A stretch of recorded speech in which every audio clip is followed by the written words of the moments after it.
Hey, what's happening? Let's face it, guys. Donald Trump is an asshole. I know it. You know it. Your neighbors know it. Shit, even his own niece knows it. She even know he's an asshole. Anybody who says he's not an asshole is either an asshole themselves or they're in denial. But yeah, Donald Trump's an asshole. And I've said this before, assholes come in all different colors. People think, if for some reason people think somebody an asshole, they gotta be white. No.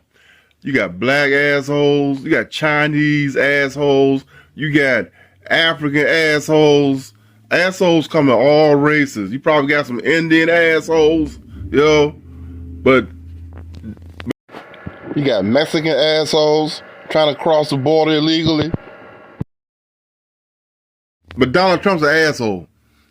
And Donald Trump been an asshole for a while. Hell, you might even think I'm an asshole. But nobody has ever called me that. But here's the thing. Let's start here. The thing about assholes, though, what people don't understand, all assholes have something likable about them. But like I said, all assholes, I can name asshole people I know, but it's something, but it's always, they always got that one likable thing that you like. They get them over, like I have somebody, I'm gonna say, let's say somebody's an asshole, right? You know he's an asshole, but he's the first one to say, hey, Brian, you wanna go out to dinner? My treat. And that's what people don't get. Assholes, but be the first ones to say, hey kid, here, and they give you something. Or like Donald Trump, he might hear asshole, but he might say, hey Brian, you wanna go hang out on the yacht this weekend? And see, you be like, yeah. Or he might go, wanna go out to dinner? Like I got cousin asshole, but he be the first one to say, hey, wanna go out to dinner, my treat. And you be like, all right. And then, but after you give it, like, why the hell did I go with? But, right? You got friends like that. You know it. That's Donald Trump. He's an asshole, but then he'll go, hey, wanna go out to dinner?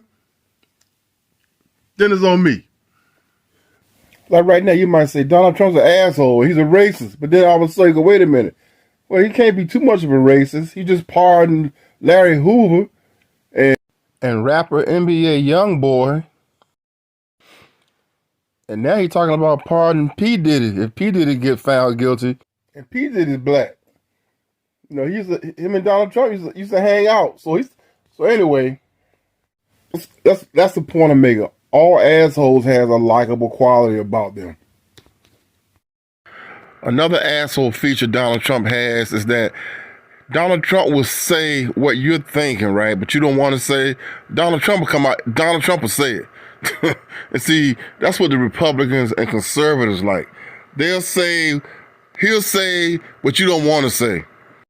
And since Donald Trump's an asshole, all the people he hang around with are assholes. Elon Musk, that nutlick. See, birds of a feather flock together. They all assholes too. Pete Hegseth, they all assholes too. It is that time again. Yes, an all-new edition of Trump Trolls Trump, the show where somebody with a certain last name mocks relentlessly somebody else with the same last name. I'm not going to tell you who is mocking whom. And I'm also not going to tell you how we get to the point where this show is not 17 hours long every week. So we're taking a look back at week 18 of the Trump regime. Yes, that means it has been 131 days since this nightmare started. I guess we can revise it. 131 days plus 10 years. Anyway, Donald's had a bad week, which is such a shame. So let's break down all of the many ways in which he did. So you see that picture Donald Trump niece has, taco? That stands for Trump always chickens out. Hello, everybody. How are you? You all right? Happy about that situation. I think we're... Mr. President, Wall Street analysts have coined a new term called the taco trade. They're saying Trump always chickens out on your tariff threats, and that's why markets are higher this week. What's your response to that? I kick out? Chicken out. Oh, and then I chicken out. I've never heard that. You mean because I reduced China from 145% that I set down to 100 and then down to another number. And I said, you have to open up your whole country. And because I gave the European Union a 50% tax tariff, 6 months ago, this country was stone cold dead. We had a dead country. We had a country people didn't think it was going to survive, and you ask a nasty question like that. And in many ways, I think we really helped China tremendously because, you know, they were having great difficulty because we were basically going cold turkey with China. We were doing no business because of the tariff, because it was so high. But I knew that. But don't ever say what you said. That's a nasty question. Looks like the bromance is over. Woo! Oh my God. Lawrence O'Donnell, he called this months ago. Yeah, look like the bromance is over. Now look who else is pissed off. Well.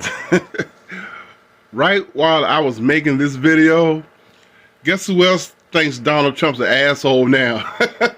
And I gotta tip my hat off to Lawrence O'Donnell. He called this months ago. Elon Musk. and Lawrence O'Donnell called this months ago. He said it's a matter of time. Check it out. Elon Musk has not mentioned Donald Trump's name in his now non-stop attacks on the Trump budget bill, but Elon Musk is using his loud social media voice to urge Republicans to kill the bill in a steady stream of angry and bitter tweets. Elon Musk began his war against Donald Trump at 1:34 p.m. yesterday, saying in his most anguished Twitter voice, "I just can't stand it anymore," and he called the Trump budget bill a disgusting abomination. And as of tonight, Donald Trump remains cowering in abject, silent fear of Elon Musk. The proof that Donald Trump is terrified tonight after the richest person in the world turned against him is that Donald Trump has remained absolutely silent about Elon Musk's attacks on the Trump budget bill and Donald Trump. Now, when is the last time someone with a loud public microphone called Donald Trump or something Donald Trump was doing a disgusting abomination without being immediately attacked by Donald Trump? Remember, Donald Trump has attacked Taylor Swift for nothing. Donald Trump attacked Bruce Springsteen for something Bruce Springsteen said at a concert on the other side of the Atlantic Ocean. And Donald Trump attacked Bruce Springsteen immediately. Donald Trump's rule of life, as he announced in the first book published in his name, which of course was ghostwritten for him, that whenever he is criticized or something he's doing is criticized, he always has to hit back harder. That's Donald Trump's rule. But Donald Trump dare not strike back against the richest person in the world. Maybe Elon Musk can push Donald Trump to that breaking point that Elon Musk himself reached yesterday at 1:34 p.m. when he screamed on Twitter, "I just can't stand it anymore." Donald Trump might get there, but Donald Trump has never, ever taken longer to get there as he maintains his fearful silence about Elon Musk. Elon Musk continued his attacks on Donald Trump and Donald Trump's budget bill beginning in the middle of the night at 2:07 a.m. when Elon Musk said, "It more than defeats all the cost savings achieved by the Department of Government Efficiency team at great personal cost and risk." Now there's Elon Musk reminding us of his complete failure to cut trillions of dollars of federal spending that he claimed he was going to cut, and then asking for our sympathy. Right. And how much it personally cost him in lost Tesla customers and dropping Tesla stock prices when America and the world turned against Elon Musk as he played the role of Donald Trump's executioner. The world turned against Elon Musk, with Tesla sales dropping around the world, while Elon Musk was deciding to take food away from starving babies, from starving children, from starving people of all ages who depend on famine relief from the United States Agency for International Development, which Elon Musk personally decided to destroy. Right. Ain't no sympathy for you either, Elon Musk and your DOGE, your douchebag goons. But let's continue. And Elon Musk now wants us to feel sorry for him. Oh, hell no. Cost and the risk that he suffered while being Donald Trump's executioner.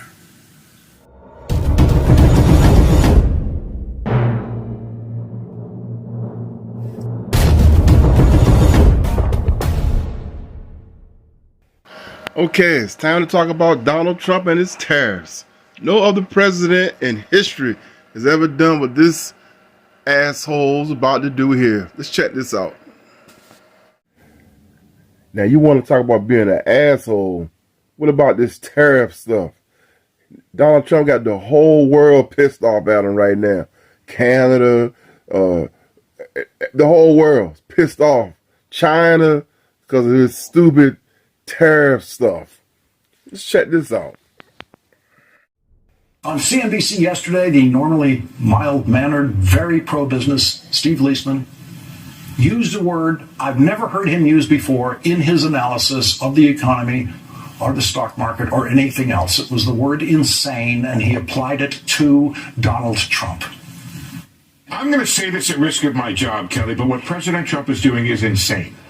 It is absolutely insane. It is about the 8th reason we've had for the tariffs, and now he's saying he's putting 50% tariffs on Canada unless they agree to become the 51st state.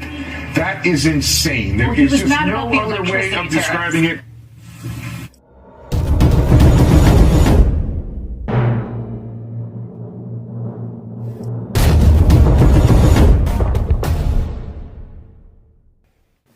Injunctions that will stop a president's policies nationwide. That has been wildly abused against President Trump, and the Congress had an obligation and a responsibility, I think, to step in and make sure that we bring that under control. We also repealed some very damaging Biden-era regulations again this week, and we'll continue that work.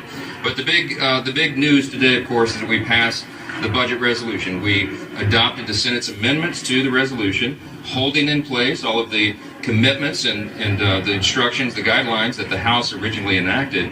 And that was a big step, because that will allow us now to move forward, to have our committees actually drafting the one big beautiful bill. There's a lot of work ahead of us, and we're really excited about that. In November, the American people delivered unified government to the Republican Party. They returned President Donald J. Trump to the White House.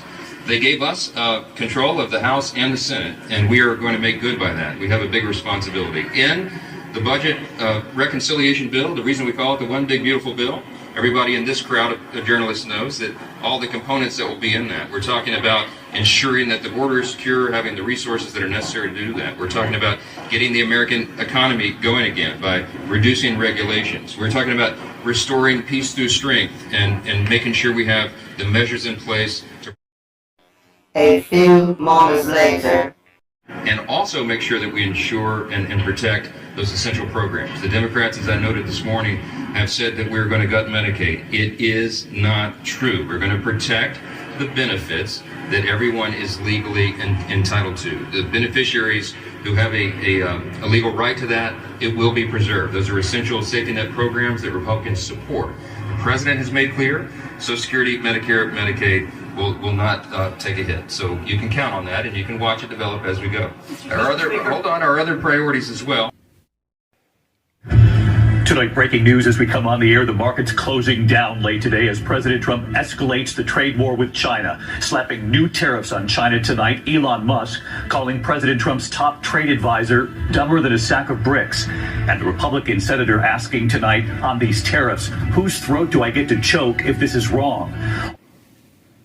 29 points since President Trump announced his massive tariffs last week, down 10% in 4 days. On Capitol Hill, Republican senators who rarely break from Trump now feeling the pressure from companies and constituents back home. House Speaker Mike Johnson, for his part, asked that members trust the process and the president. In addition, he told them he'd arrange for someone from the administration to talk to the conference. The rumblings in the House come as the upper chamber has grown more vocal in their concerns. Take a listen to Republican Senators John Kennedy and Ted Cruz.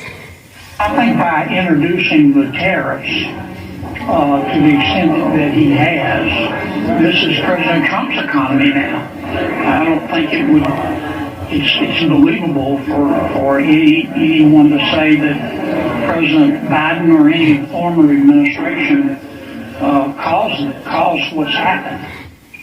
And I gotta say, if we're in a scenario 30 days from now, 60 days from now, 90 days from now, with massive American tariffs and massive tariffs on American goods in every other country on earth, that is a terrible outcome. It's terrible for Texas, which obviously I care about deeply, and it's terrible for America. It will hurt jobs and hurt America. Number one, it would destroy jobs here at home and do real damage to the U.S. economy if we had tariffs everywhere. Number two, and this is a virtual certainty, inflation, this is going to have a powerful upward impact on inflation. This is creating some anxiety, this current tariff posture among some of my constituents. I'm hoping you're and I hope you and the president are very sensitive about companies potentially going bankrupt by these actions. Whose throat do I get to choke if this proves to be wrong? Tonight, the president saying trade negotiations with some countries are happening. China wasn't one of them. Right now, Japan is flying here to make a deal. South Korea is flying here to make a deal. And within the White House, the tariffs exposing deep divisions among some of the president's closest aides. Elon Musk attacking trade advisor Peter Navarro as a moron who's dumber than a sack of bricks. Navarro swiping back at Musk, saying his Tesla cars are built with foreign parts. Elon's a car manufacturer, but he's not a car manufacturer. He's a car assembler. Isn't it funny how because Elon Musk got upset about Donald Trump's tariff, that all of a sudden Trump paused the tariff? There's something fishy going on here. Announcing he is pausing most of his sweeping retaliatory tariffs just 13 hours after they went into effect. Well, I thought that people were jumping a little bit out of line. They were getting yippy, you know? They were getting a little bit yippy, a little bit afraid. Last night, a very different tone. I know what the hell I'm doing. I know what I'm doing, and you know what I'm doing too. That's why you vote for me. Even this morning, Trump writing, "Be cool, everything is going to work out well." Wall Street in a tailspin in the week since Trump unveiled his massive tariffs. The Dow dropping more than 4,500 points. Donald Trump's chief trade advisor, Peter Navarro, will be trying to fall asleep tonight wondering if he will serve as many days in the second Trump administration as he served in federal prison for lying for Donald Trump. Peter Navarro, you might recall, tried to get away with the lie that he did not have to respond to a congressional subpoena from the January 6th committee because he was protected by executive privilege. That was a lie. And at his trial in federal court in Washington, D.C., that lie got him convicted of contempt of Congress and sentenced to federal prison, where he served 120 days. Peter Navarro was a private citizen when he was claiming an executive privilege that did not exist. Peter Navarro now needs 42 more days in the Trump administration to match his 120 days in prison. And right now, Elon Musk is saying everything he can publicly say to get Peter Navarro fired immediately. Personal genius has called Peter Navarro a moron. Even Donald Trump can figure out how Elon Musk really feels about someone who would take a moron's advice. It got worse for Peter Navarro as Elon Musk and his brother Kimball Musk, a member of the board of Tesla, joined in double-team Twitter attacks of Peter Navarro as the day wore on that included nastier words than moron that I cannot say on this program. Yesterday, Elon Musk's brother Kimball Musk directly attacked Donald Trump, saying, as I reported here last night, who would have thought that Trump was actually the most high-tax American president in generations? Through his tariff strategy, Trump has implemented a structural permanent tax on the American consumer. Elon Musk's brother is a wholly owned subsidiary of Elon Musk, and as a board member of Tesla, can be fairly assumed to never say a word publicly that Elon Musk doesn't approve of. And so tonight, Donald Trump is just one Musk away from being directly attacked by the richest person in the world for creating the biggest tax increase in American history all by himself. And so, as Donald Trump rests his weary head on his pillow tonight, with his hair in whatever protective device he uses for sleeping, he has to wonder, when will Elon Musk turn on me? Donald Trump knows Elon Musk is not a patient person. Elon Musk has personally lost more money to the Trump tariffs than any other person in the world. In the first hour of the stock market's opening today, another day when Elon Musk lost more money, Elon Musk tweeted, "Navarro is dumber than a sack of bricks." And then, during the afternoon session when the stock market was sinking badly and Elon Musk was losing even more money once again today, Elon Musk tweeted, "I'd like to apologize to Bricks for calling Peter Navarro dumber than a sack of bricks. That was so unfair to Bricks."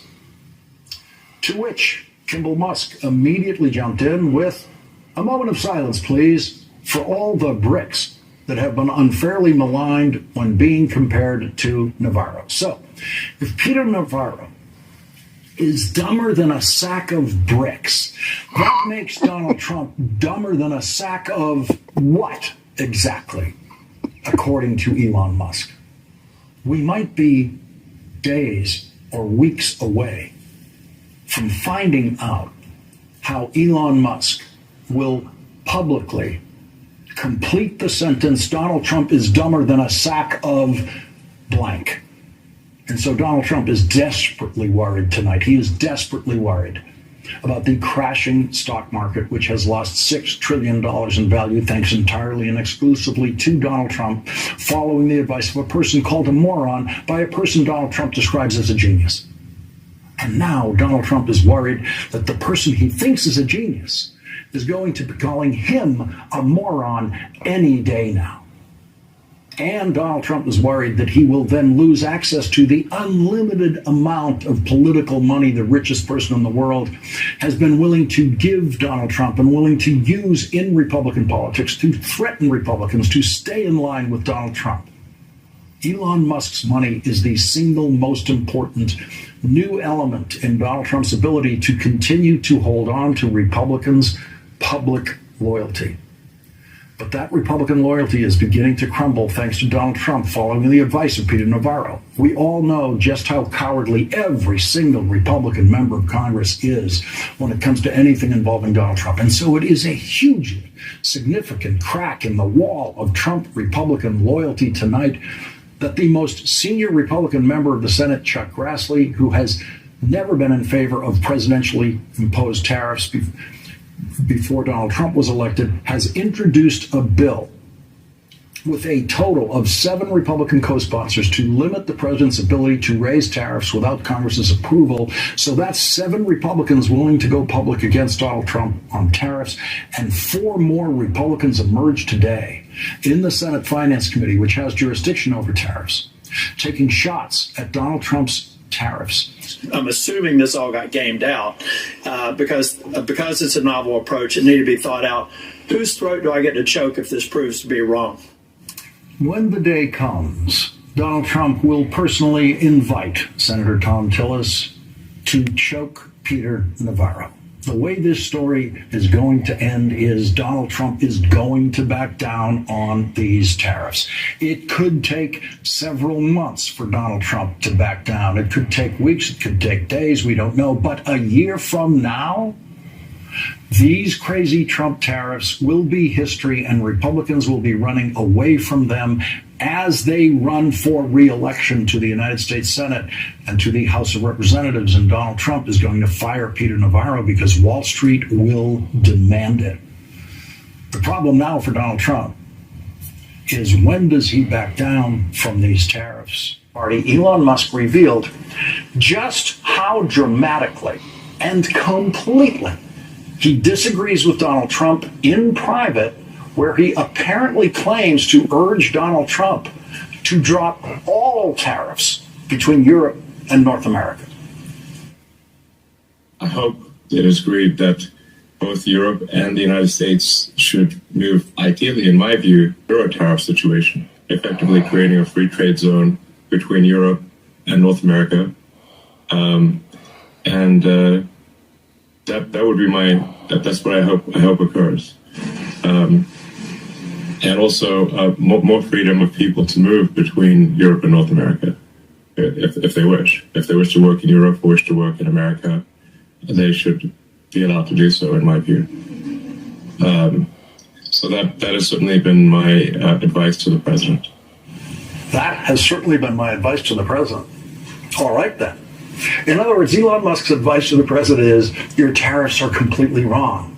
Not that your tariffs are a little too high, but that the tariffs should be zero. That's what Elon Musk said he's telling Donald Trump. That is by far the most dramatic difference in opinion anyone on the Trump team has with Donald Trump.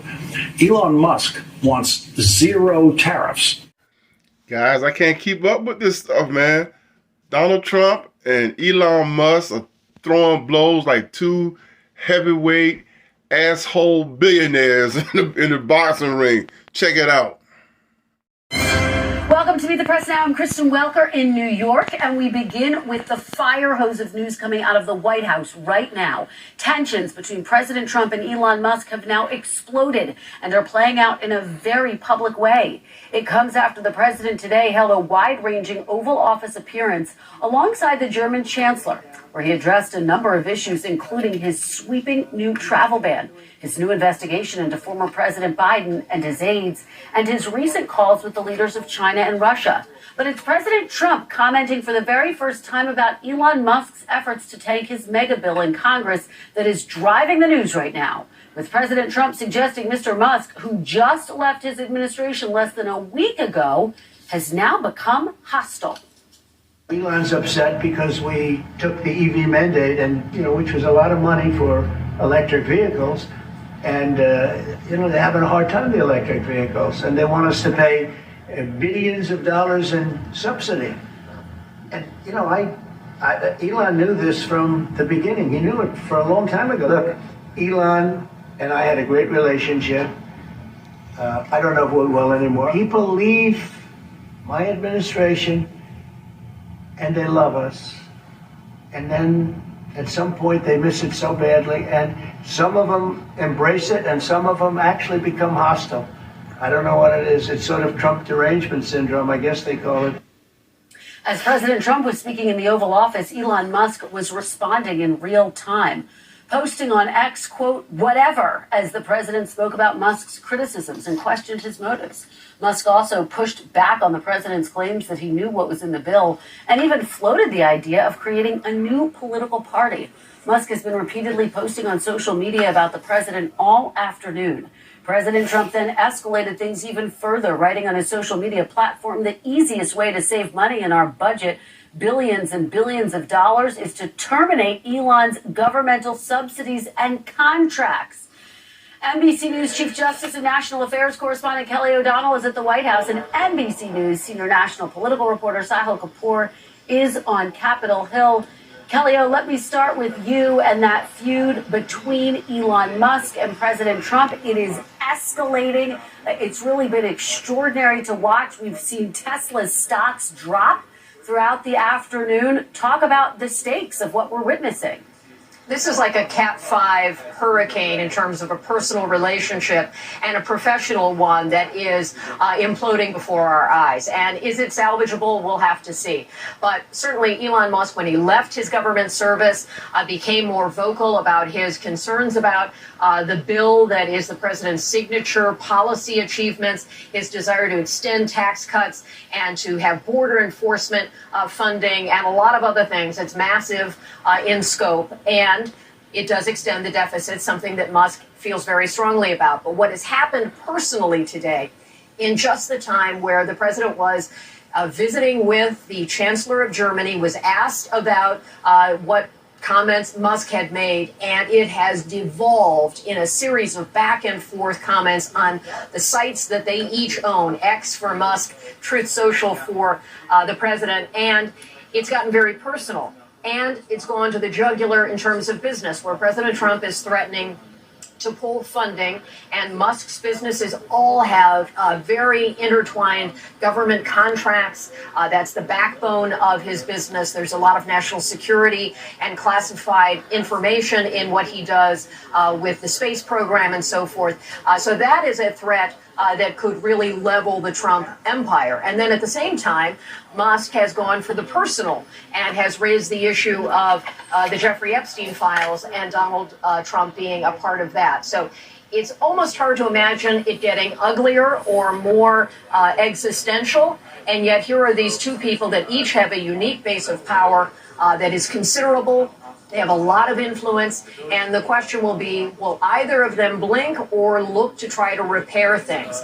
That is certainly where this has to go. It's either going to get worse or there's going to be some attempt to calm things down, get off there, someone take their phones away, and have a chance to maybe see if they can find some common ground. Let's start right here with Donald Trump being an asshole. And by the way, I've been hit pretty hard by fake shows, fake news, MSDNC in particular, where they talk about how evil I am, that this man would be thrown out of our country. This man is according to certified statements that we get, is a very violent person. And they want this man to be brought back into our country where he can be free and to say as a happily, they call him the Maryland man. He's a Maryland father. No, this is a violent person. This interview right here puts Donald Trump in the king of the asshole status, where he's going to try to argue with this man over a Photoshop picture. This is hilarious. Just watch this. Okay, let's move on to immigration. And as you said, it is an undeniable fact that illegal crossings at the southern border have plummeted, a staggering decline. But there are questions about your methods. And so I want to ask about my methods, about your methods, how you're accomplishing this. Work. Do you acknowledge that under our law, every single person who gets deported gets a hearing first to make their case? Well, are we talking about people that are citizens of our country or not?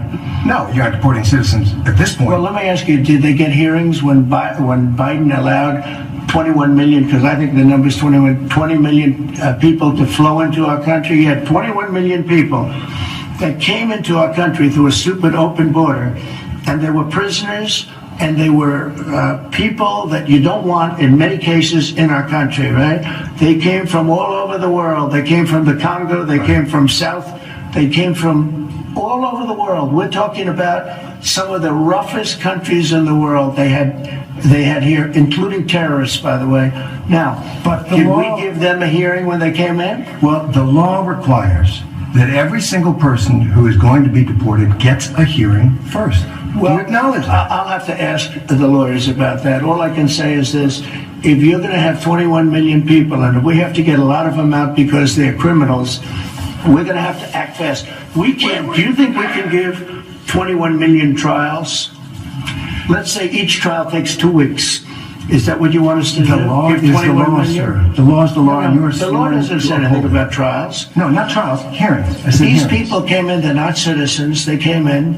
illegally. They came into our country illegally. We have to get them out. There's a legal process for that. I can't, sure, and we follow the legal process. I can't have a trial, a major trial for every person that came in illegally.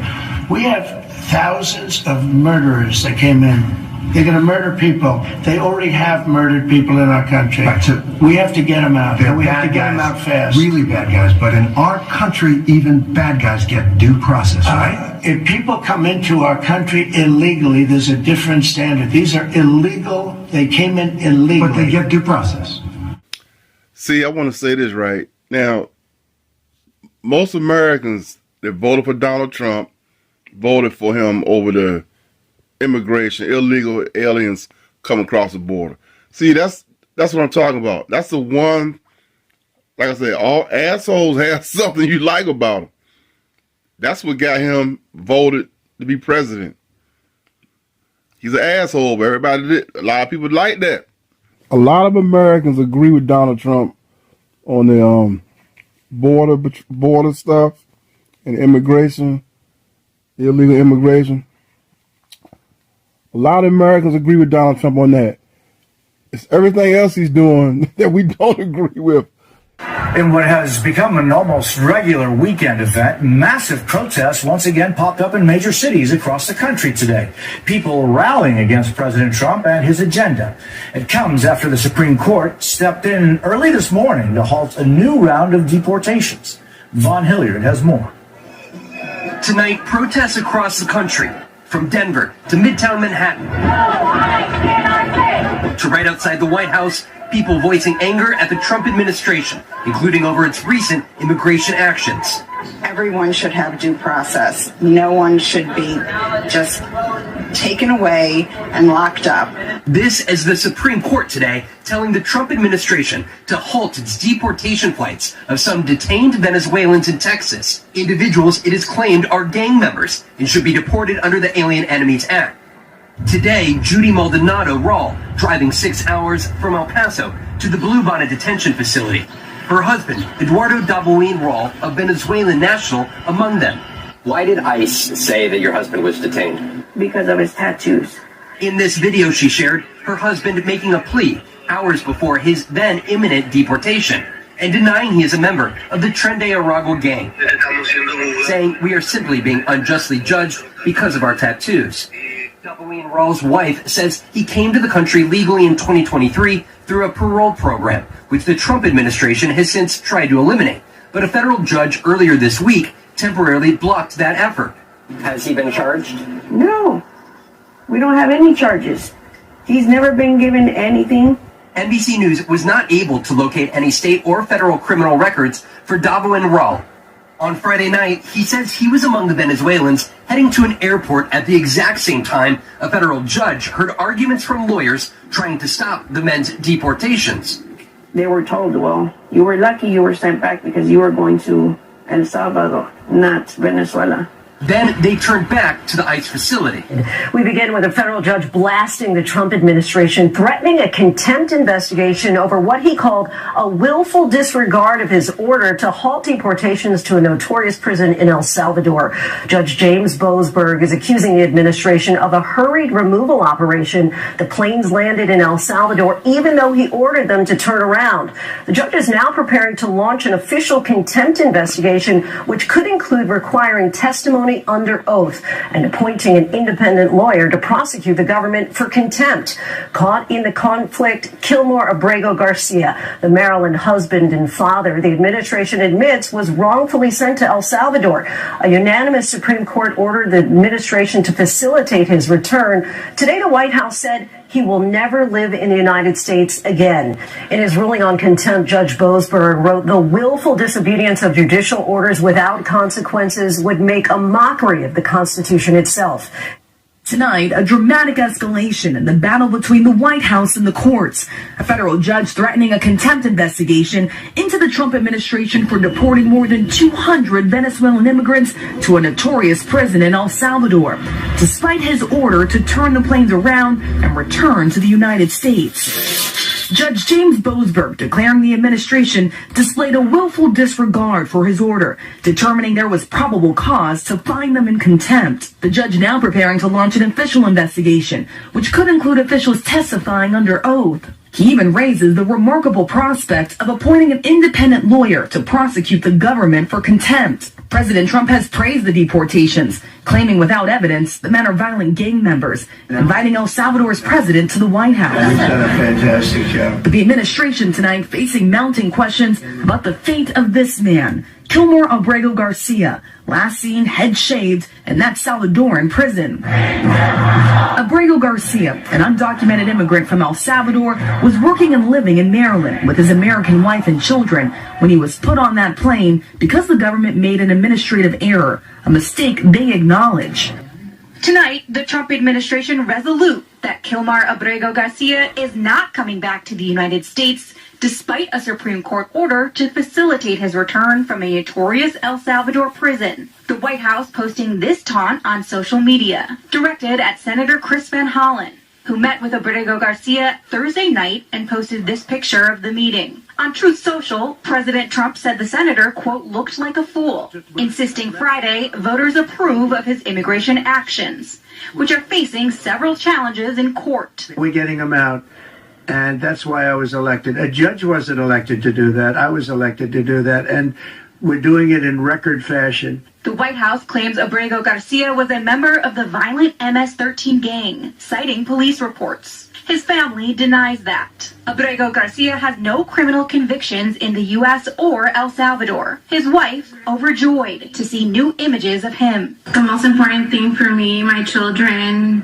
his mom, his brother, his sibling, was to see him alive, and we saw him alive. A federal court Thursday ordered the White House to, quote, take all steps to facilitate Abrego Garcia's return, further stating that the government's unwillingness to bring Abrego Garcia back should be shocking, not only to judges, but to the intuitive sense of liberty that Americans far removed from courthouses still hold dear. This is not about him per se. It is about adhering to our processes, and due process is embedded in the Fifth Amendment to the Constitution. The Trump administration maintains the matter is out of their hands. I think we removed the bad guy from this country who was down at home in the custody of his country. And his country had to make the decision to release him. El Salvador's president writing, he's getting the honor of staying in El Salvador's custody. And in that court ruling against the Trump administration yesterday, Judge Harvey Wilkinson wrote that regardless of whether or not Abrego Garcia is a gang member, he is still entitled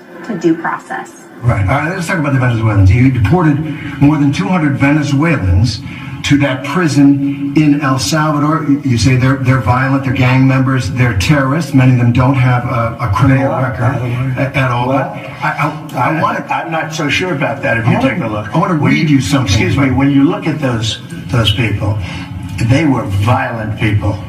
They were violent people. But many of them don't have a criminal record at this point. That's what you say. Joe Rogan said this. Joe Rogan, one of the leading podcasters, Trump supporter, about the deportation of Venezuelans. He said, quote, rounding up gang members and shipping them to El Salvador with no due process, he said, was dangerous, and added, quote, we got to be careful that we don't become monsters while we're fighting monsters. Is Joe Rogan right? Oh, I agree with that 100%. Yeah, we want to be careful, and we are careful. We're doing something that has to be done. We have a country that's very sick.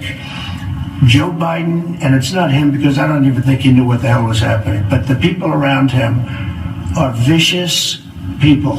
And what they've done to the country is unbelievable. They've allowed 21 million people to pour into our country. Many of these people are criminals. They've allowed you mentioned Venezuela, the jails of Venezuela to be emptied into the United States. Do you know Venezuela crime is way down? Way, way down. You know why? Because their criminals are now living happily in the United States of America, and we're getting them out. And I was elected to get them out, and we're getting them out. Under the law. And we're getting them out fast, and we're getting them out legally. Now, in some cases, we have judges. In some cases, they're radical left judges. What happened the other day where a judge was protecting a criminal was horrible. And I think she's got big problems, frankly. And there are a couple of them like that. I want to talk about one Wait a minute. Yep. We have to be treated fairly by judges. and we're not being treated fairly by all judges. Oh, that's a subject. So you're saying that you don't like some of the rulings, some of the court orders? I think the rulings will be overturned, yeah. Let me ask you about one man and one court order. Kilmar Abrego Garcia. He's the Salvadoran man who crossed into this country illegally, but who is under a protective order that he not be sent back to El Salvador. Your government sent him back to El Salvador and acknowledged in court that was a mistake. And now the Supreme Court has upheld an order that you must return him facilitate his return to the United States. What are you doing to comply? Well, the lawyer that said it was a mistake was here a long time, was not appointed by us, should not have said that, and just so you understand, the person that you're talking about, you're making this person sound, this is a MS-13 gang member, a tough cookie, been in lots of skirmishes, beat the hell out of his wife, and the wife was petrified to even talk about him, okay? Here's the funny part right here. Donald Trump's calling this guy MS-13 gang member. But the picture is it's coming up. The picture is going to be photoshopped, and he thinks it's for real. This is not an innocent, wonderful gentleman from Maryland. I'm not saying he's a good guy. It's about the rule of law. The order from the Supreme Court stands, he came into our country illegally. You could get him back. There's a phone on this desk. I could. You could pick it up, and with all the power of the presidency, you could call up the president of El Salvador and say, send him back right now. And if he were the gentleman that you say he is, I would do that. But the court has ordered you to facilitate that. I'm not the one making this decision. We have lawyers that don't want to do this. The buck stops in this office. No. I follow the law. You want me to follow the law? If I were the president that just wanted to do anything, I'd probably keep him right where he is. Supreme Court says what the law is. Listen, I was elected to take care of a problem. It was a unforced error that was made by a very incompetent man, a man that turned out to be incompetent, that you always said was wonderful, a great genius, right? And now you find out, all of the media now, they're saying what a mistake they made. A man who was grossly incompetent allowed us to have open borders where millions of people flowed in. I campaigned on that issue. I wouldn't say it was my number one issue, but it was pretty close. I campaigned on that issue. I've done an amazing job. I have closed borders. He said you couldn't do it. You wouldn't be able to do it. It would never happen. Well, it happened, and it happened very quickly. Wait a minute. When we have criminals, murderers, criminals in this country, we have to get them out, and we're doing it. And you'll pick out one man, but even the man that you picked out, he said he wasn't a member of a gang, and then they looked, and on his knuckles, he had MS-13. Okay, here's the asshole part. This is hilarious. You see, MS-13, that's been photoshopped, and Donald Trump does not get it. Still to this day. See, that's a picture of his hand right there. You don't see MS-13 on his hand because it was photoshopped. Donald Trump's an asshole. There's a dispute. Wait a minute. He had MS-13 on his knuckles. He had some tattoos that are interpreted that way. But let's move on. This is the funny part. Most of the times, Republicans don't like to be fact-checked because they lie so much.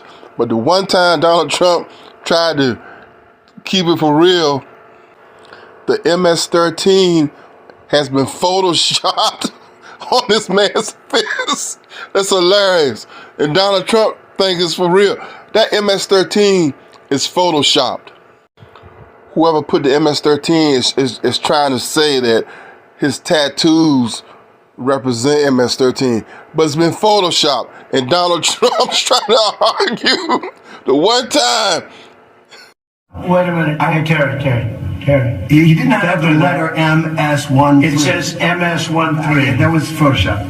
That was photoshopped, Terry. This is the funny part.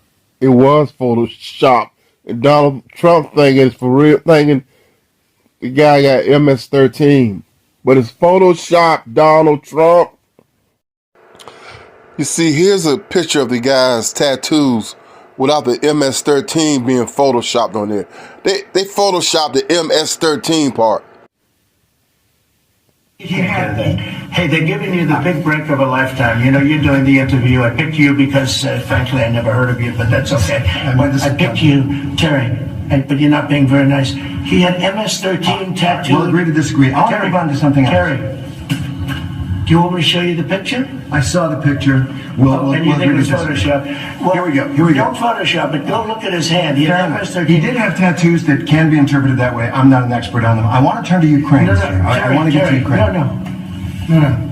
He had MS as clear as you can be, not interpreted. This is why people no longer believe the news, because when it's he was fake photographed news. in El Salvador, they aren't there. But let's just go on. They aren't there when he's in El Salvador. They weren't there, but they're there now, right? No, but they're there in that picture. Terry, Ukraine, sir. He's got MS-13 on his knuckles. All right. Okay? We'll take a look. You do such a disservice. We'll take a look at Why that, don't you sir. just say, yes, he does, and, go on to something else? It's contested. Ukraine. All right, guys. So here's the first thing, the first asinine thing that came out of Donald Trump's mouth when he became president. Talking about the war with Russia and Ukraine. And Donald Trump had the nerve to say that Ukraine started the war. Remember, he could end the war in one day. Yeah, right. That was also asshole statement. President at the Ukrainian President Volodymyr Zelensky. Of course, this is coming on a day when the U.S. and Russia were meeting to talk about the very fate of Ukraine. Zelensky did not have a seat at the table. But the president was asked specifically about that just a short time ago at his Mar-a-Lago resort. He fired back at Zelensky, suggesting that he could have stopped the war 3 years ago. I think I have the power to end this war, and I think it's going very well. But today I heard, we weren't invited. Well, you've been there for 3 years. You should have ended it 3 years. You should have never started it. You could have made a deal. You could have made a deal. You should have never started it, of course. Well, that is not just a misstatement of history, of course. Russia invaded Ukraine, as we all saw and witnessed 3 years ago, nearly to this date. Truly outrageous comments. Jeff Zeleny, thank you very much. All of this comes...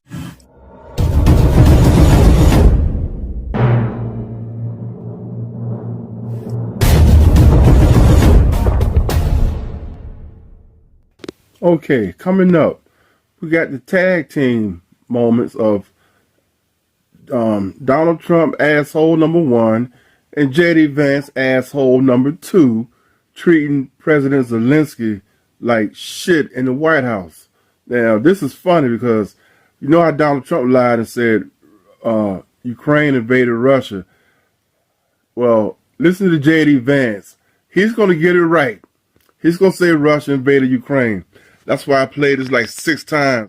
I got J.D. Vance saying this repeatedly because to show how they're not even on the same page. Donald Trump saying Ukraine invaded Russia, which is a lie. And J.D. Vance is saying, he's saying it right, Russia invaded Ukraine. They couldn't even get on the same page in the White House. But Zelensky still deeply wary after his disastrous Oval Office meeting in February. You don't have the cards right now. Tonight. For 4 years in the United States of America, we had a president who stood up at press conferences and talked tough about Vladimir Putin, and then Putin invaded Ukraine, and then Putin invaded Ukraine, and then Putin invaded Ukraine, and then Putin invaded Ukraine, and then Putin invaded Ukraine and destroyed a significant chunk of the country. The path to peace and the path to prosperity is maybe engaging in diplomacy. We tried the pathway of Joe Biden of thumping our chest and pretending that the President of the United States' words mattered more than the President of the United States' actions. What makes America a good country is America engaging in diplomacy. That's what President Trump is doing. Can I ask you? Sure. Yeah? Yeah. Okay. So he occupied our parts, big parts of Ukraine, part of East and Crimea. So he occupied it on 2014. So during a lot of years, so I'm not speaking about just Biden, but those time was Obama, then President Obama, then President Trump, then President Biden, now President Trump, and God bless, now President Trump will stop him. But during 2014, nobody stopped him. He just occupied and took. He killed people. You know what the contact 2015. 2014 and 2014. Yeah. So I was not here. Yeah, but that's exactly right. Yes, but during 2014 till 2022, the situation the same. The people have been dying on the contact line. Nobody stopped him. You know that we had conversations with him, a lot of conversation, my bilateral conversation, and we signed with him, me, like a new president. In 2019, I signed with him the deal. I signed with him, Macron and Merkel, we signed ceasefire. All of them told me that he will never go. We signed him with gas contract. Yes, but after that, he broken this ceasefire. He killed our people and he didn't exchange prisoners. We signed the exchange of prisoners, but he didn't do it. What kind of diplomacy, GD, you are speaking about? What do you mean? I'm talking about the kind of diplomacy that's going to end the destruction of your country. Yes, but if you Mr. President, with respect, I think it's disrespectful for you to come into the Oval Office and try to litigate this in front of the American media. Right now, you guys are going around and forcing conscripts to the front lines because you have manpower problems. You should be thanking the president for trying to bring an end to this conflict. Have you ever been to Ukraine? Did you say what problems we have? I have been to. Come on. I've actually watched and seen the stories. And I know what happens is you bring them on a propaganda tour, Mr. President. When J.D. Vance said he's seen the Russian-Ukraine war on the news, that's like somebody saying to you, well, I was never in the military, but I played Call of Duty on Xbox. What a freaking asshole. Right then, at that moment, you became the world's biggest loser. You suck. This guy's fighting a real war. The way you guys treated Zelensky on this day was so disrespectful. Well, how things have changed since that interview. Check this out. I think about that moment in the Oval Office where Donald Trump stared at President Zelensky of Ukraine. He looked at him and he says, "You don't have the cards, Zelensky. You don't have the cards." And Zelensky looked at him like, "How dare you?" And Zelensky stood up to the bully right in the Oval Office in front of the world, and we all got to see just how utterly pathetic Donald Trump is and what a Putin pawn, what a Putin puppet Donald Trump is. So now I see this meme circulating right now after Ukraine just executed one of the most brilliant military maneuvers in the history of humankind. Here's the meme of Donald Trump going, "You don't have the cards now. You don't have the cards." And Zelensky saying, "How about now?" Trump never has the cards.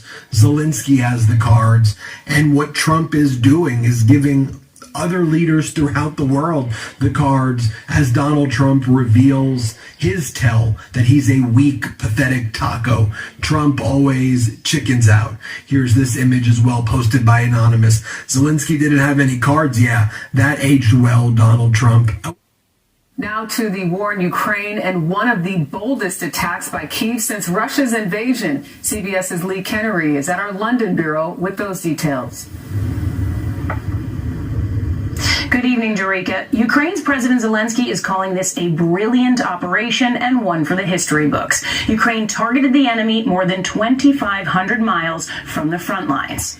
The drone's eye view of a Russian airfield where bomber after bomber is blown up. More than 40 reportedly destroyed, including nuclear-capable long-range aircraft in one of the most daring attacks of the war. Dubbed Operation Spiderweb and in the works for more than a year and a half. Dozens of drones rigged with explosives were hidden in the roofs of these empty containers, placed on trucks and smuggled to the perimeter of Russian air bases. Remotely opened and launched. Russia confirmed military airfield across 5 regions were attacked. No casualties were reported. But also earlier today, in regions bordering Ukraine, 2 Russian bridges collapsed, derailing trains, killing at least 7. The cause unclear. Russia has been intensifying attacks too, sending nearly 500 drones into Ukraine in the last 24 hours, the most launched since the war began. Tonight, President Vladimir Zelensky congratulated his security services, saying he's doing everything he can do to make Russia feel the need to end the war. And Eureka, this comes on the eve of the second round of direct peace talks between Russia and Ukraine, scheduled tomorrow in Istanbul.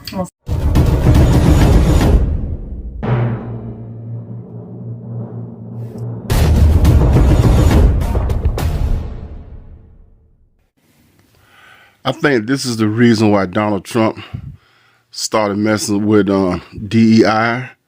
I keep forgetting what DEI stands for. DEI stands for, what does DEI stand for? According to Wikipedia, in the United States, diversity, equity, and inclusion, DEI, are organizational frameworks that seek to promote the fair treatment and full participation of all people, particularly groups who have historically been underrepresented or subject to discrimination based on identity or disability. Yeah, groups like black people. Anyway, I think this is the reason why Donald Trump went after DEI, because of this guy right here. Because they fought the federal indictments against him. Jonah, congrats on the book.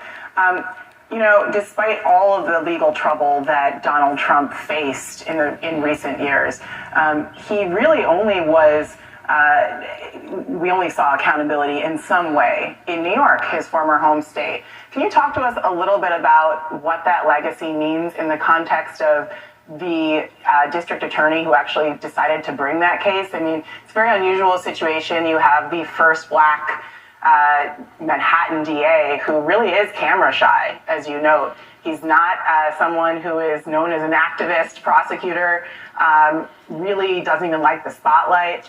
And he ultimately is the one who ended up bringing this successful case against the former and now current president. Talk to us a little bit about how to think about that legacy. Sure. So what you have in this Manhattan case is this extraordinary collision of two separate but related movements. So Alvin Bragg, the Manhattan district attorney who brought this case, came up as part of this progressive prosecutor movement as people were rethinking.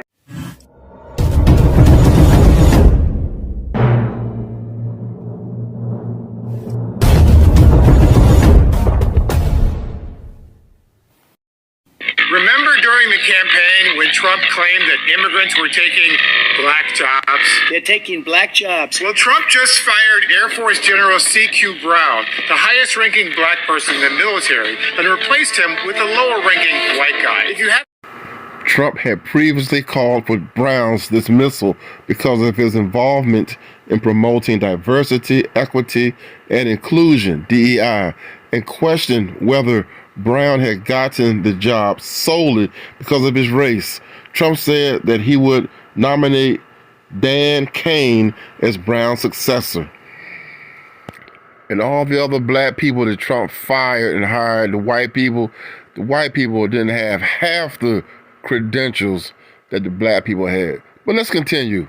If you haven't noticed, Trump is the one who's taking black jobs. Trump fired Gwen Wilcox, the chair of the National Labor Relations Board, who was the first black woman board member. He replaced Lloyd Austin, the black Secretary of Defense, with an unqualified white Fox News host. Yeah, Trump replaced four-star General Lloyd Austin with Pete Hegseth, alcoholic. How'd that work out? The same guy who was texting war plans over like a app. Those war plans weren't classified. Right. He replaced Michael Regan, the black EPA administrator, with an anti-environment white guy who immediately ended EPA's Justice 40 program that funded black communities. And he's firing thousands of federal government workers with a disproportionate impact on black people. At the education department, where nearly 30% of employees are black, 60 of the 74 workers who have been let go are black. At the Department of Health and Human Services, where 1,300 people were laid off, 20% of the staff was black. At the Veterans Affairs Department, which lost 1,000 employees, 24% of the staff was black. Trump officials aren't even hiding their racist motives. White men must be in charge of everything, they say. Ever since Truman desegregated the armed forces in 1948 and Kennedy and Johnson banned racial discrimination in the federal workforce in the 1960s, the military and federal government were the few places where black people could get a good job in an era of racial discrimination. My father served in the military, and my mom and grandmother both worked for the federal government for decades, which allowed my family to move into the middle class when I was a child. That's why black people make up 13.7% of the U.S. population, but account for nearly 19% of federal workers. And that's why Washington, D.C., which used to be called Chocolate City before gentrification, once had the highest median income for black people of any city in the country. But last month, Trump rescinded the anti-discrimination rules that have been in place since the 1960s, so he could fire black people at will. We are witnessing the most sweeping presidential attack on black workers since Woodrow Wilson segregated the federal workforce in 1913. Adam Serwer at The Atlantic calls it the Great Resegregation. The reason why Trump is attacking the federal workforce is precisely because it is often more meritocratic and therefore more integrated than the private sector, says Serwer. To get a job in the federal civil service, you have to meet the posted qualifications. But in the private sector, especially in building trades, a lot of people get jobs through their social networks, according to political scientist Ashley Giardino. Trump purposely misuses DEI as a synonym for unqualified black people, but he hires the most unqualified white people to run the Pentagon. I don't think I've washed my hands for 10 years. Transportation, education, and HHS, and he allowed unqualified teenage boys to rummage through your personal information in government databases. But for young black people who are developing skills to enter the workforce, the Trump administration just halted a federal scholarship program for HBCU students. All this has happened since January, yet the East Room black people are still grinning and spinning for the white man in chief in the White House. Happy Black History Month. Speaking of schools, let's check out what Donald Trump's doing with Harvard. The president reignited his fire on social media, aimed at a frequent target, Harvard University. In a new threat, the president writes, "I'm considering taking $3 billion of grant money away and giving it to trade schools all across our land." However, some of that funding is authorized for medical and scientific research not done at trade schools. In another post tied to immigration, the president demanded the foreign student list from Harvard as a means for his administration to limit entry of students he called radicalized lunatics, troublemakers all. Harvard says it has complied with the administration's request for information. The university's president has described the actions as retaliation for our refusal to surrender our academic independence.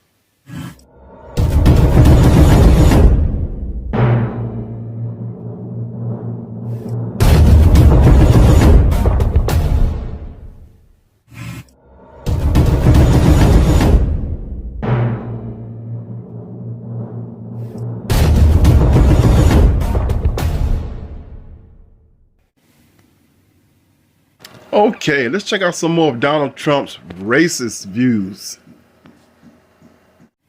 And so, America is, at this hour, completing the 52nd day of having a president of the United States whose brain does not work. Donald Trump's brain is broken, badly damaged, as he exhibits every day. And once again today, Donald Trump said something that would have gotten any other president rushed to the hospital for a neurological examination and an evaluation for dementia, for starters. That's where they would have begun. It was a vile, anti-Semitic outburst by the man who once said this after he saw a black accountant working at one of his failed casinos. Quote, "Black guys counting my money, I hate it. The only kind of people I want counting my money are short guys that wear yarmulkes every day. Those are the kind of people I want counting my money. No one else." That is how the anti-Semitic president of the United States sees Jewish men. Little short men who wear yarmulkes every day. That's Donald Trump. Donald Trump spewed this demented poison today. What the poison we will get to. It came out of him in response to this question. Are you planning to lower corporate taxes to match islands? Well, we are planning to lower taxes, yeah, if the Democrats behave, but the Democrats have no clue.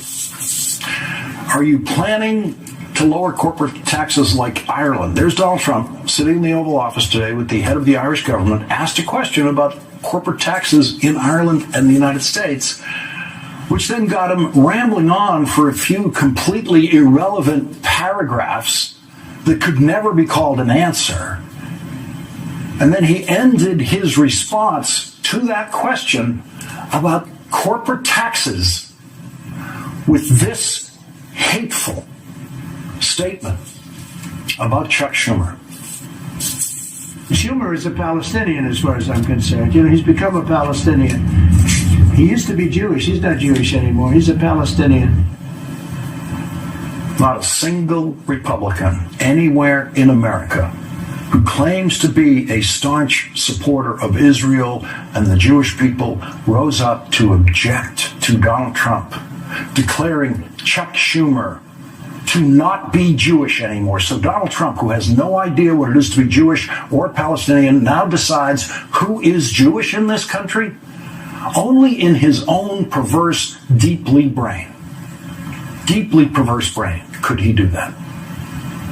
But the disgrace of every elected Republican in Washington is that not one of them dares to complain about that kind of poison coming out of the foul mouth of Donald Trump. And not one of them worries about the mental capacity of the kind of person who can say that, who, oh, by the way, has access to the nuclear codes while he's saying things like that. Donald Trump's mind is gone. It is shattered. You just saw that.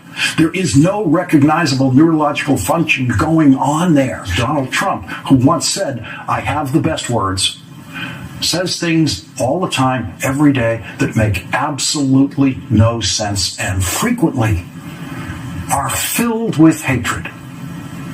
He's not Jewish anymore. So the United States of America now has a head of state who decides who's Jewish and who isn't. Who else had a head of state who did that? Ever heard of a head of state doing anything like that? You have to be in your 90s to remember the last time the world had a head of state who decided who was Jewish and who was not.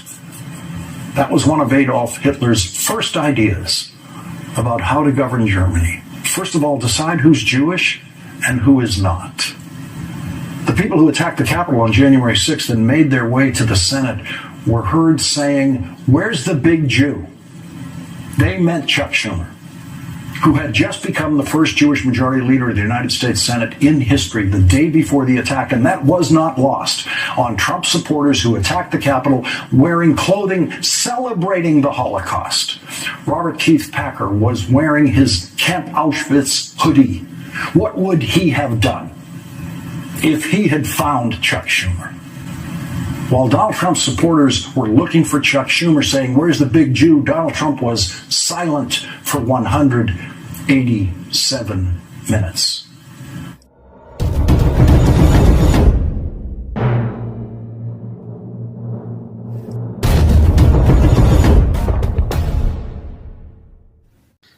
All righty. Let's take a look at some of Donald Trump's asshole friends and cabinet members. The people I can't forgive are the people like Elon Musk or Trump. I mean, let's be clear. I mean, these people are racist to the core. I mean, you know, they don't even try and hide it that much. And they're also misogynists and everything else. So, well, President Milei has a gift for me. Javier Milei from Argentina. You guys know who that is, right? This is the chainsaw for bureaucracy. Chainsaw!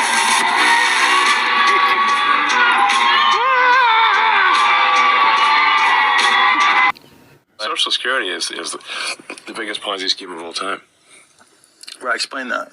Oh, so, well, people pay into Social Security, and the money goes out of Social Security immediately, but the obligation for Social Security is your entire retirement career. If you look at the future obligations of Social Security, it far exceeds the tax revenue.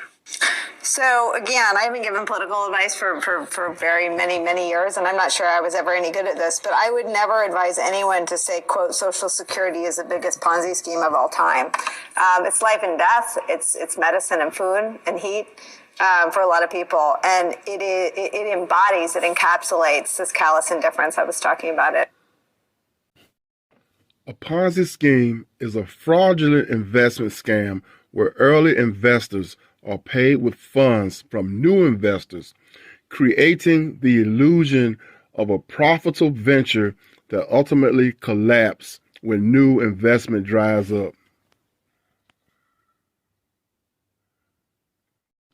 Here's how it works. Ponzi schemes promise investors high returns with little or no risk. New money for old. Instead of investing the money in a real business, the scheme uses the money from new investors to pay returns to earlier investors. Illusion of a profit. This creates the illusion of a profitable investment, but there's no actual business activity generating real returns. The collapse. The scheme relies on a constant flow of new investors to maintain the illusion of profitability. When the influx of new investors slow down, or when existing investors demand their money back, the scheme collapses. That's a Ponzi scheme. That don't have a goddamn thing to do with Social Security. You know why? Because people that work are always contributing to SSI. So you always got people working and money coming in to SSI. Always got people working. You young people working now.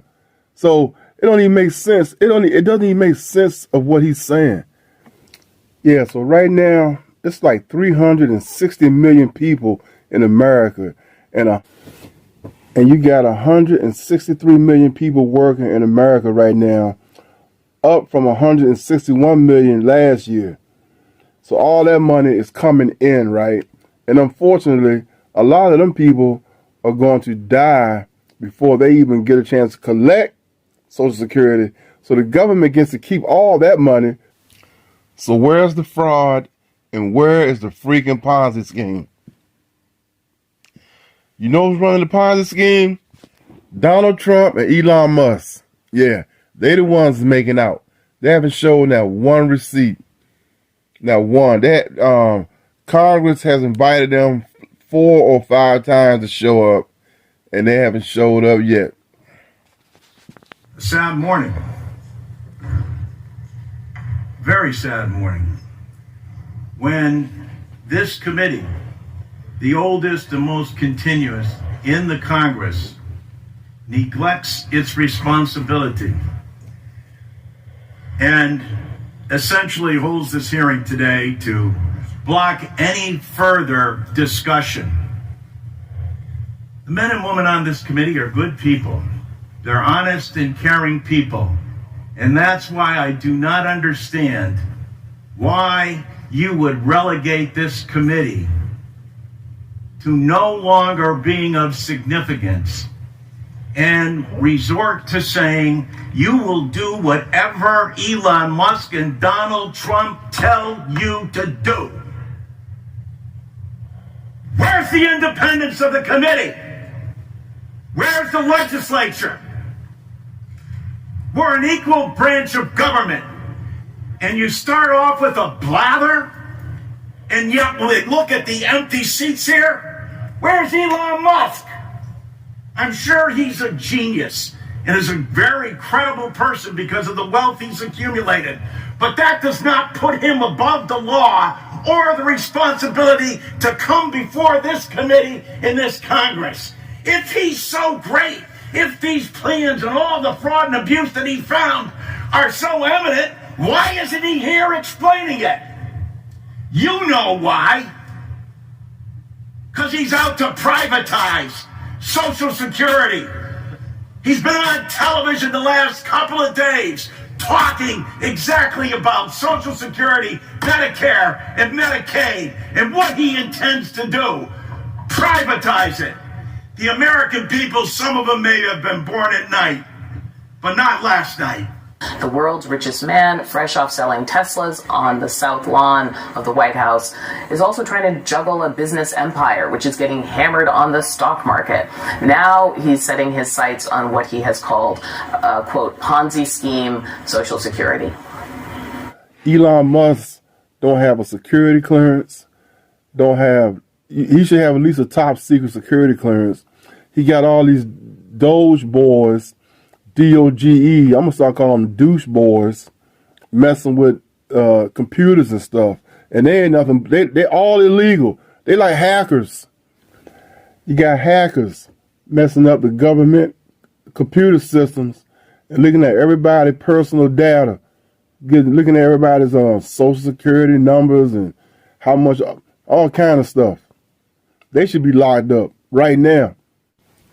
And just think how much money the government get to keep of your Social Security benefits. Look at how many people die. Look how many people die before the age of 62. Think about that. The government gets to keep that money. Think about all the people that's worked for like 20 years and they never make it to 62. They die before they can claim Social Security. Or look at all the people that die, because now the full retirement age used to be 65. And now they push it to 67. Look at all the people that died before this thinking, well, maybe I'm gonna retire at 67, and they die before they get to 67. Government get to keep all that money. And why you think they tell people, why they got it set up to where if you work to your age 70, right, you get the biggest amount of money back to you. Look how many people die before they get to 70. Think about that. All that money the government's keeping. So Elon Musk, you and Donald Trump are full of shit. Government ain't hurting. Social Security is the last thing you should be cutting. And Medicaid. All the people that's on Medicaid, Medicare, them people, these are older people, man. These ain't young people. But these people work. Everybody that's claiming Social Security, they work for that money. This ain't no entitlement money. These are people that work for the money. Like I said, I got friends who died before they could even claim their Social Security. So all that money they got, when the government get to keep. So, like I said, you guys are full of shit, and it's nothing like a Ponzi scheme. The world's richest man, fresh off selling Teslas on the South Lawn of the White House, is also trying to juggle a business empire, which is getting hammered on the stock market. Now he's setting his sights on what he has called a, quote, Ponzi scheme, Social Security. The raise report in entitlement spending, which is most of the federal spending is entitlements. That's like the big one to eliminate, because that's the sort of $500 billion, maybe $700 billion a year. Here's the big news that people across the country haven't heard but need to know. 50 days from today, Donald Trump must, by law, fire Elon Musk. Last night, 76 House Democrats sent a clear message to President Trump. The clock is ticking. Since the beginning of this administration, Trump and Musk have exploited Musk's designation as a so-called special government employee to allow Musk to receive over $8 million a day in federal government contracts and subsidies, while ignoring our conflict of interest rules, and while funneling more and more money to himself and to his companies. But the law is crystal clear. A special government employee like Musk must leave the federal government after 130 days. That means that Musk must leave office by May 30th. That means that 50 days from today, Donald Trump must fire Musk. 50 days from today, Musk's reign of terror must end. And that day cannot come soon enough. We would be here for hours if I tried to recount every single one of Musk's illegal actions or abuses or attacks on working Americans, but let me give you just a few. In his 80 days in power, Elon Musk has fired more veterans from the federal government than anyone else in history. Elon Musk has fired independent watchdogs that were investigating his own companies for corruption and for breaking the law. Elon Musk called Social Security a Ponzi scheme, tried to shut down the phone lines that seniors use to get their checks. They degraded the system so much that we were being warned that it was on the verge of crashing and collapse. Elon Musk demanded access to Americans' most sensitive and private medical records and tax information. Elon Musk tried to steer billions of dollars of government contracts towards his own companies. As you look at the Wisconsin result, this was something I did not expect to be discussing with you during this hour tonight. We expected this to be a closer race. We expected the call to come much later in the evening.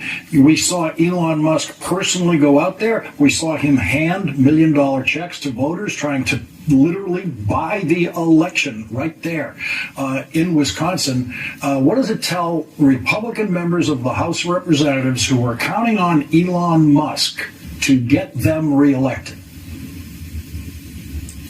It's time for them to walk away from this unelected, unpopular, unhinged, and un-American billionaire puppet master.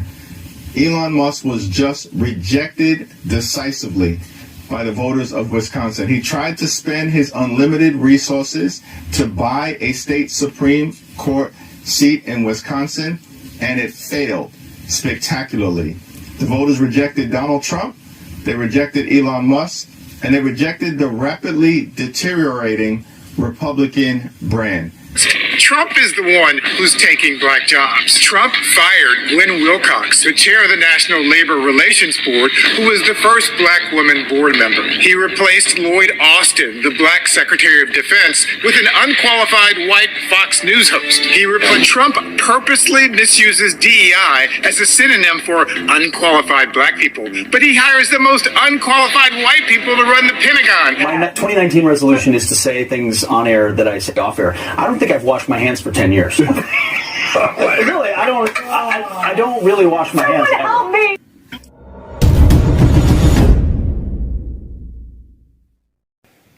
Nobody's texting war plans. I noticed this morning, out came something that doesn't look like war plans. And as a matter of fact, they even changed the title to attack plans, because they know it's not war plans. There's no units, no locations, no routes, no flight paths, no sources, no methods, no classified information. Deceitful and highly discredited so-called journalist who's made a profession of peddling hoaxes time and time again. Nobody was texting war plans, and that's all I have to say about that. I'm going to be responsible here and not disclose the things that I read and saw. I will describe them to you. The specific time of a future attack, specific targets, including human targets, meant to be killed in that attack, weapon systems, even weather reports, that the government is I don't know why Hexet was sharing it with everybody. I mean, the precise detail of, and then a long section on sequencing. This is going to happen, then that is going to happen. After that happens, this happens, then that happens, and then we go and find out if it worked. I mean, he can say that it wasn't a war plan, but it was a minute by minute accounting of what was about to happen. I mean, honestly, I'm thinking to myself, well, I'm glad that Mike Waltz didn't invite a Houthi into the group, or a Russian spy, or an adversary of the United States. But put that aside. I'm reading this and I'm wondering, not only why am I reading this, but why would the Secretary of the Treasury need to know the precise attack sequence of this upcoming operation? Again, I don't want to talk about... No accountability and no acknowledgement of a mistake. We are back with Annie, Luke, and Paul. For those of us who have not served, I think you can sort of listen to him and say, is that right? Is that true? For you, having actually spent time What do you think when you hear him say that? It's bullshit. It's totally, I'm sorry, I gotta say, that's what it is. Everybody's saying it around the whole country who's ever served in uniform. It's garbage. Everybody knows, back to World War II, loose lips sink ships. Right? He can play word games. He's a master communicator, maybe a master manipulator. But the question, again, is did you divulge anything that could have gotten anybody hurt? And he can't answer that question because he knows he's in trouble there. He's going to continue to try to spin it. I wish we could do a poll. Go to any military base in America and ask them what they think of this situation. If they could talk honestly, they would say it's garbage and they know it.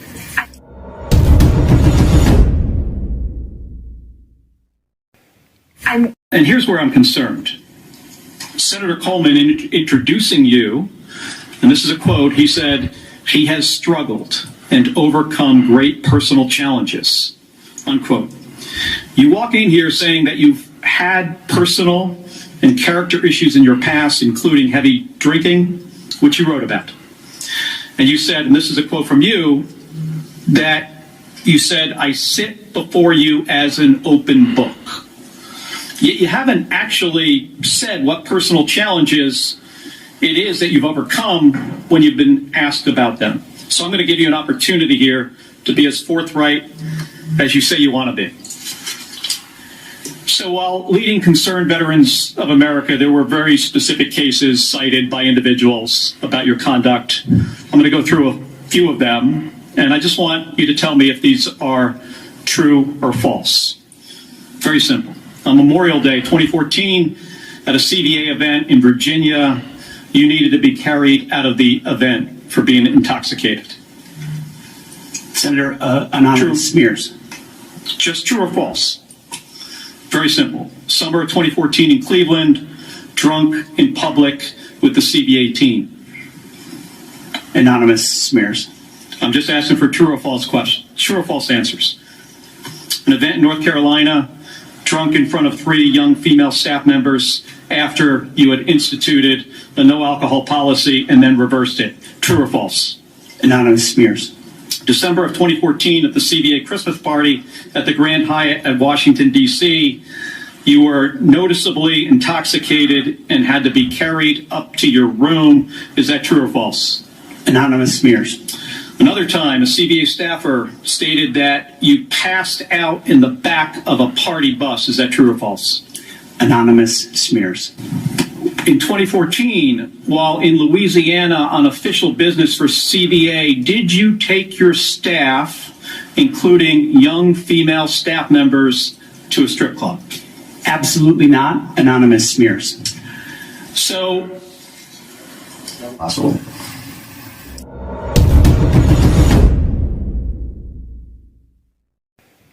Every race has an asshole. Black, white, Chinese, Indian. Well, this guy is a Jewish asshole. He's Jewish, and he's an asshole. Who is Howard Lutnick? According to Wikipedia, Howard William Lutnick is an American businessman and philanthropist who has served as the 41st United States Secretary of Commerce since February 21, 2025. He is the former chairman and CEO of Cantor Fitzgerald and BGC Group. Lutnick succeeded Bernard Gerald Cantor as the head of Cantor Fitzgerald. And he's a Jewish asshole. Let's say Social Security didn't send out their checks this month. My mother-in-law, who's 94, she wouldn't call and complain. She just wouldn't. She'd think something got messed up. And she'd get an expert. A fraudster always makes the loudest noise, screaming, yelling, and complaining. And all the guys who did PayPal, like Elon knows this by heart, right? Anybody who's been in the payment system and the process system knows the easiest way to find a fraudster is to stop payments and listen. Because whoever screams is the one stealing. This guy's an out-of-touch Jewish Republican asshole, and somebody need to put their foot up his ass. Your 90-year-old mother-in-law wouldn't complain if she missed a check, because you're a billionaire, you stupid motherfucker. Howard Lutnick, should be Lutlick, is a American billionaire and tycoon. What a fucking jackass. Back to the show. What an asshole. He's asshole number one. Trump's asshole number one. That guy's asshole number 3. And Elon's asshole number 2. His mother wouldn't complain because he's got a billionaire for his son. Exactly. His son had $364 income this past month. He said, by the way, he's like running the Commerce Department.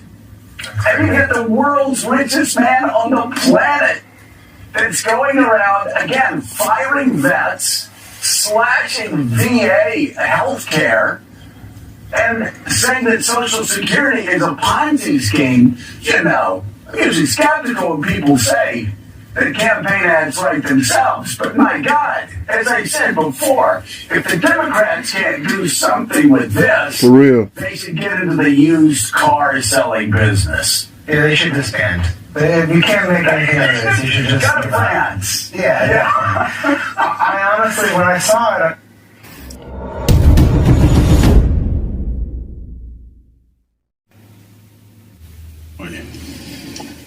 Mr. President, Donald Trump is ruining the economy on purpose. He is ruining the economy on purpose. I'm not sure if there's ever been an American president, let alone a chief executive of any country, that has ruined the economy on purpose. The stock market had its worst day in 5 years yesterday, and I just checked before I delivered these remarks, just before, 5 minutes ago, 1,600 down on the Dow Jones. The S&P down 5%, NASDAQ 4%, the Russell 5%. What does that mean as a practical matter? It means if you spent all your life working and saving and investing, and you are on the edge of retirement, let's say you've got $312,000 plus your Social Security income. You just lost 30 grand in 2 days because of Donald Trump. Because of Donald Trump, you lost 10% of what you earned over a lifetime. Now, for Howard Lutnick and Elon Musk and Donald Trump and everybody that surrounds him at Mar-a-Lago, they can ride this out. They can short it, they can buy crypto, they can do all kinds of wonderful things to make sure that they can ride this out. Regular people cannot ride this out.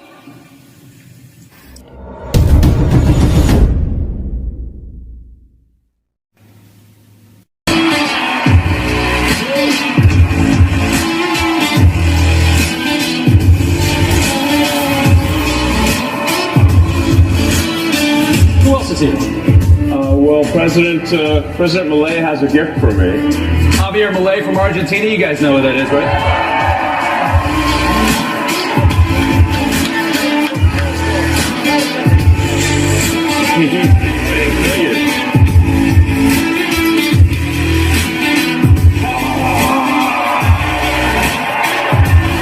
This is the chainsaw for bureaucracy.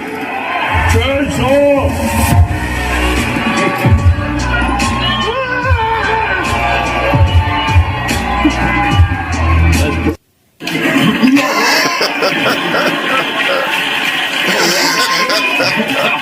That's funny.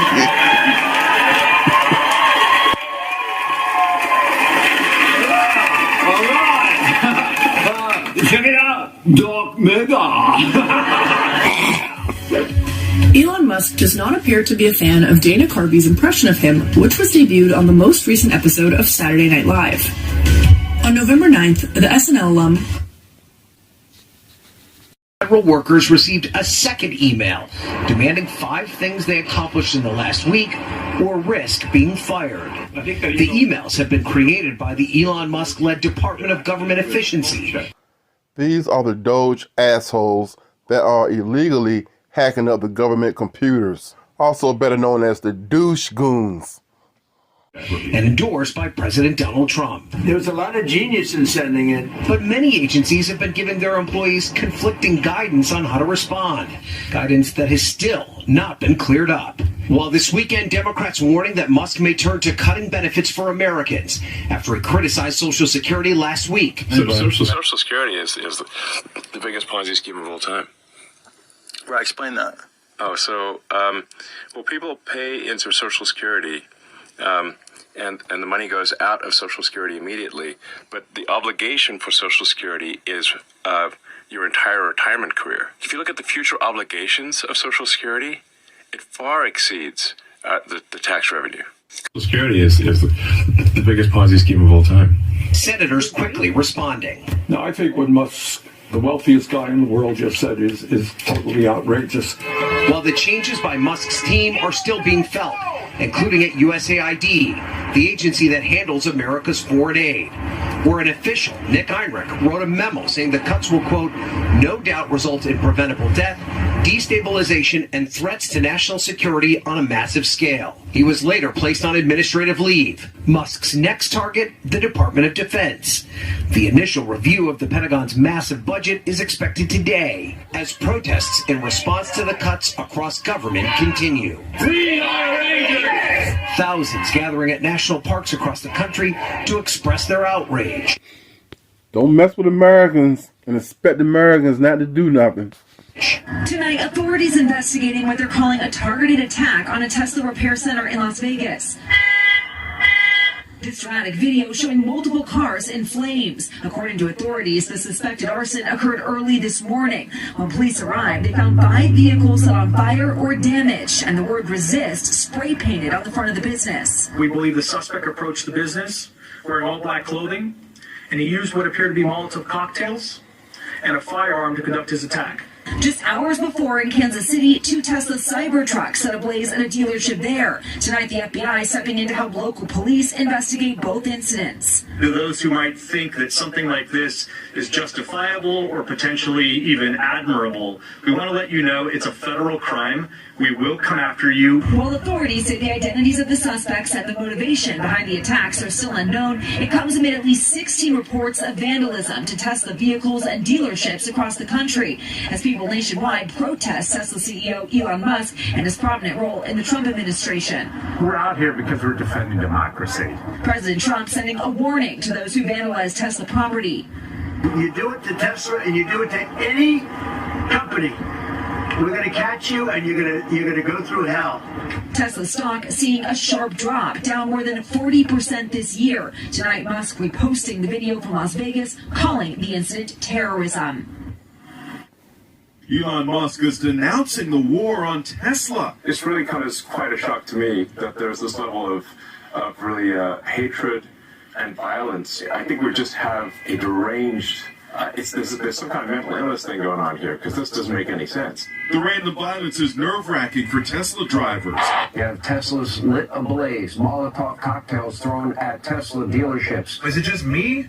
I sense like a lot of people cut me off, driving real close. Abby Berman, who lives in Venice Beach, California, says she got a creepy letter in her mailbox. Hello, neighbor. Won't you please consider getting rid of your Tesla vehicle? The message you are sending at this point is, I am a Nazi too. I'm now nervous that my car is going to get vandalized, that somebody's watching me. She says she's holding on to her Tesla, but many say they're contemplating selling. I love the car. I don't like driving something that supports Elon Musk, so we're getting rid of it. And just listen to Jimmy Kimmel's audience reaction when he mocked Elon's troubles. Tesla stock is way down, almost disastrously so.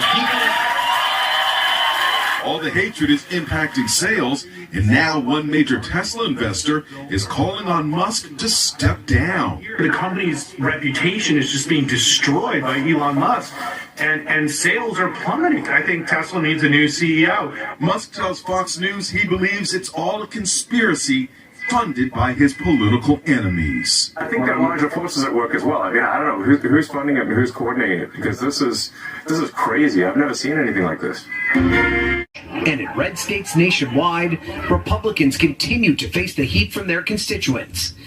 In Kansas, Senator Roger Marshall ended a town hall early to avoid a hostile crowd. Remember you got elected from the whole I'm going to say this one time. If you all keep cutting me off, if you're rude, which you're being, I'm going to leave. And last but not least, Donald Trump made a complete ass of himself when he talked to that South African president about all the dead white people crosses and he thought that those were real graves, and they were just but they weren't. There was a representation of something. And South Africa is like the most racist place in the world. South Africa made 1950s Mississippi and Alabama look like Candyland. Remember the musicians didn't boycotted playing there back in the 80s. Ain't gonna play Sun City because apartheid. And Donald Trump made a complete asshole of himself, made a complete fool of himself, and that South African president was going like, "Where's this at again?" Couldn't find out I was in the Congo. He's letting South African white refugees come to America, but nobody else.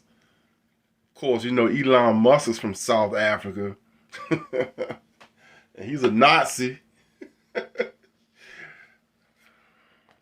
Let's check this out.